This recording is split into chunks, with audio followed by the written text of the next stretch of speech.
Klausies, zini, kas ir trauku mašīnas pretaplūdes drošības sistēma? Šī ir trauku mašīna, viņa guļ uz muguras, šī te ir priekša trauku mašīnai un te ir kur apakš. Pēdējā laikā trauku mašīnām visām, praktiski jau visām ir šāda te grīda apakšā. Viņa šādā te veidā liekas klāt. Un pie tās pašas grīdas, pašā apakšā parasti ir tāds putoplasta puliņš. Citiem tur apaļš, citiem pārsvarā šāds te kantēns, tāds garants.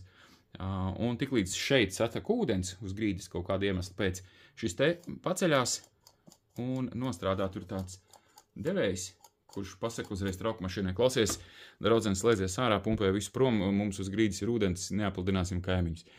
Iemesli var būt daudz un dažādi. Te var tecēt, ja no iekšas kaut kas ar blīvējumiem vai sprauslu pārplīsus, tad te tecēs pa šīm trubiņām ārā no turienes, tur cirkulācijas sūknis var tecēt, dejebkas kāda truba pārplīsus, varianti daudz un dažādi. Šai arī patiesībā bija vienkārši ūdens noplūde. Tā kā jā, kādreiz parādīšu, kā var mājās viegli saprast, vai tek tas ūdens